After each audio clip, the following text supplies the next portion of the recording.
Glass is glass and glass breaks. Metal, however, might scratch but won't shatter. The power button and volume button are made from metal and can still be removed. I don't recommend stealing other people's phone buttons, but if being a terrible human is your thing, the option is available.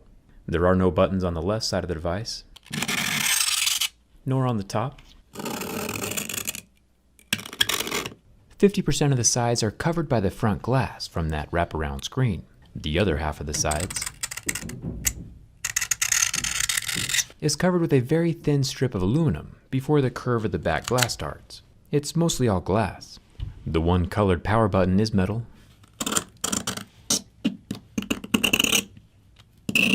The top of the Mate 30 Pro is also metal, along with the small black circular IR blaster for changing the channels on TVs. It basically just acts like a remote control. I've got the Aurora Green version of the Mi Note 10, and the frame is made from metal. Flipping it over, we can see the SIM card tray is also made from metal. The power and volume rockers are both made from metal. And here at the top we have more aluminum, along with the built-in IR blaster for remote controlling TVs and stuff. The sides of the phone are made from metal, along with there's no more Pokemon Go until this Corona thing is over. The raising side buttons are made from plastic, on the top at least. I'm looking forward to the teardown to see how these work from the inside. And what is this? A gaming phone with a headphone jack? I guess if an audience is loud enough, Black Shark does listen. And here it is again, back, the headphone jack. Thumbs up for that. Capable of 65-watt fast charging, which I think is one of the more powerful chargers we've ever seen. The sides are made from aluminum, along with the metal volume rocker. The groove up here at the top, though, is probably more aesthetic than anything else. The right side of the phone has a power button and the triple slider.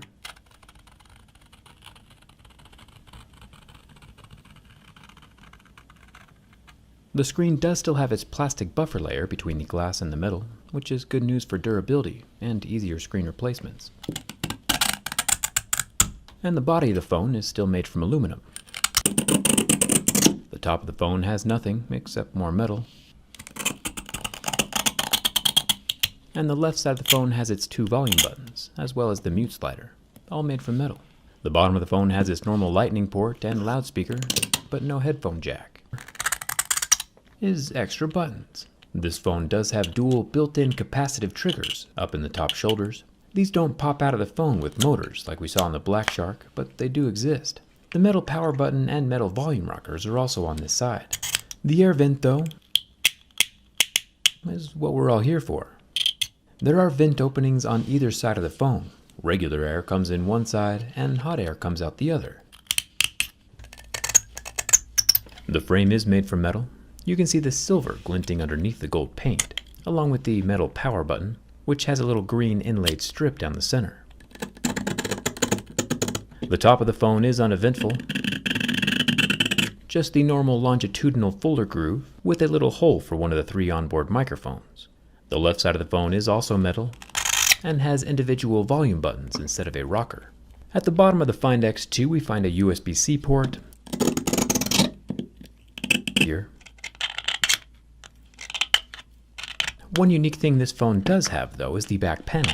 It's not the normal glass or metal that we always see. It's leather. Vegan leather. Vegan leather is a fancy way of saying that it's not actually leather. It's just a polyurethane imitation of leather. But it's still pretty high quality stuff. Tesla even uses vegan leather for the seats in their vehicles. The lens of the 20 megapixel sensor is made from glass and doesn't like being scratched very much. Nice move, Poco. It's rare when a phone fights back. The glowy side bits are made from a transparent plastic. The pop-up, pretty much the standard for every smartphone these days. It's rare to see anything different. It's the most cost-effective. There is a black plastic buffer layer between the glass screen and the frame of the phone, though. You can make some fancy little curlicues with it. The other side is made from metal, along with the red metal accented power button and the metal volume rocker right above that. Very surprisingly though, as we've found to be the case with a lot of mid-range devices, the Poco F2 Pro still has a headphone jack and an IR blaster. Sometimes when you spend less money on a phone, you actually end up getting more features. No complaints here. One thing that can't stand up to Razer's though is the sides. Made from aluminum, we can see the silver metal glinting out from underneath the paint. The red accented power button is also made from metal, along with the volume rocker. Everything is metal, which is definitely what we expect on a premium smartphone like this one. The top of the phone does have an infrared sensor, you know, that IR blaster for remote controlling stuff. Kinda convenient. No headphone jack though. Down at the bottom of the P40 Pro we have the USB-C port that can charge at 40 watts. The loudspeaker, the right side of the phone, is made from metal. So far so good. Along with the power button and volume rocker. The top of the phone has more metal, a headphone jack, and an IR blaster for remote controlling TVs, which is a rather brilliant addition from a company that literally makes TVs. Thumbs up for that little perk, TCL. Another fun little trick is that the left side has a programmable button. Speaking of metal though,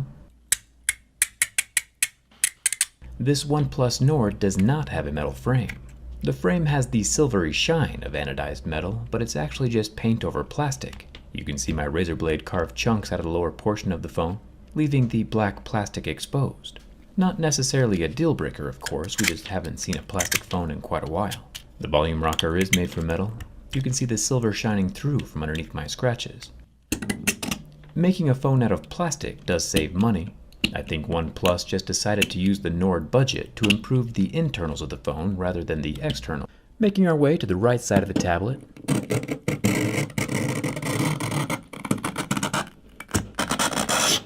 The whole thing is made from aluminum, except for the plastic docking station for the Apple Pencil. Down at the bottom of the iPad we have more metal, along with the dual bottom speakers and USB-C charging port. The left side is empty, except for the fatal microphone hole, just chilling there like the exhaust port on the Death Star. The top has 2 more speaker slots, 2 microphones, and a metal power button.